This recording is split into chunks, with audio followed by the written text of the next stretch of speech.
సంపద, positive energy వీటిని మన జీవితంలోకి తీసుకురాగలదని చెప్పే ఒక పురాతనమైన మంత్రం గురించి ఈరోజు మనం మాట్లాడుకుందాం.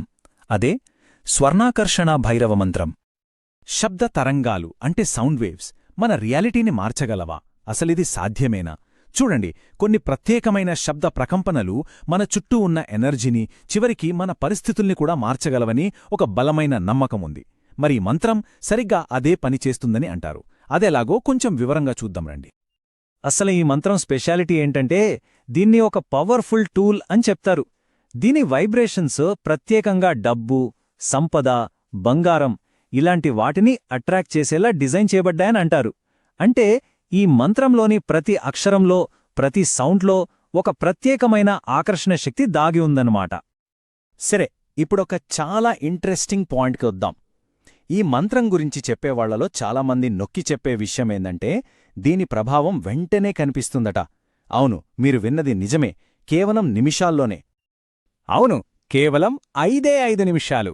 ఈ కాస్త టైంలోనే మన ఎనర్జీ ఫీల్డ్లో, అంటే మన చుట్టూ ఉండే శక్తి వలయంలో ఒక పెద్ద మార్పు వస్తుందని చెబుతారు. మరి ఆ మార్పు ఎలా ఉంటుంది? సింపుల్గా చెప్పాలంటే, మన మైండ్ ఇంకా మన ఎనర్జీ ఫీల్డ్ రెండూ సంపదను అట్రాక్ట్ చేయడానికి రెడీ అయిపోతాయట. ఒక రకంగా దీని మన సిస్టమ్ని రీకాలిబ్రేట్ చేసుకోవడం లాంటిది అనుకోవచ్చు. అంతేకాదండోయ్, కేవలం ఆ 5 నిమిషాల్లోనే ఇంట్లో తిష్ట వేసుకుని కూర్చున్న నెగటివ్ ఎనర్జీస్ అన్నీ తొలగిపోతాయని కూడా నమ్ముతారు. అంటే చెడు దృష్టి, ఇతరుల ఈర్ష్య, మనకు తెలియకుండా ఉండే నెగటివ్ వైబ్స్ ఇవన్నీ క్లియర్ అయిపోయి ఒక పాజిటివ్ వాతావరణం ఏర్పడుతుందన్నమాట. సరే, ఇంత శక్తి అసలు ఎక్కడ్నుంచి వస్తుంది?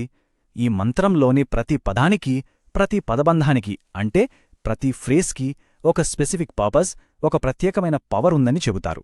వాటిని కొంచెం బ్రేక్డౌన్ చేసి చూద్దాం. మొట్టమొదటగా స్వర్ణం దేహీ దేహీ. ఈ సౌండ్ వైబ్రేషన్స్ నేరుగా, అంటే డైరెక్ట్గా బంగారం, ఆస్తులు ఇంకా ఇతర విలువైన వస్తువులని అట్రాక్ట్ చేసే మన కెపాసిటీని పెంచుతాయట. టార్గెట్ చాలా క్లియర్గా ఉంది కదా. ఇక వస్య, వస్య, కురు అనే పదాలున్నాయి కదా, ఇవి ఒక ప్రొటెక్టివ్ షీల్డ్ లాగా, అంటే ఒక రక్షణ కవచంలాగా పనిచేస్తాయట. శత్రువులు మనమీద చేసే చెడు ప్రయత్నాలు, మనపై పడే చెడు దృష్టి, మనకు వ్యతిరేకంగా వేసే ప్లాన్స్, ఇలాంటి వాటన్నింటినీ వెంటనే బలహీనపరిచే శక్తి వీటికుందని నమ్ముతారు. అయితే ఈ మంత్రం ప్రభావం కేవలం డబ్బు, బంగారం వరకే పరిమితం కాదట. ఇది మన పర్సనల్ ట్రాన్స్ఫర్మేషన్కి, అంటే మన వ్యక్తిగత ఎదుగుదలకు కూడా ఒక సాధనంలా ఉపయోగపడుతుందని చెబుతారు. సింపుల్గా చెప్పాలంటే, మనల్ని మనం ఇంప్రూవ్ చేసుకోవడానికి కూడా హెల్ప్ చేస్తుందన్నమాట. మరి ఈ ఎదుగుదల ఎలా ఉంటుంది? స్టెప్ బై స్టెప్ చూద్దాం. ఫస్ట్, మనం చేసే పనుల్లో అడ్డంకులనేవి తగ్గిపోతాయి. పనులు ఈజీగా పూర్తవుతుంటే ఆటోమేటిక్గా మనలో సెల్ఫ్ కాన్ఫిడెన్స్, అంటే ఆత్మవిశ్వాసం పెరుగుతుంది కదా. ఇక ఆ కాన్ఫిడెన్స్తో మన మాట తీరు కూడా మెరుగుపడుతుంది. దీంతో ఇతరులపై మన ప్రభావం కూడా పెరుగుతుంది.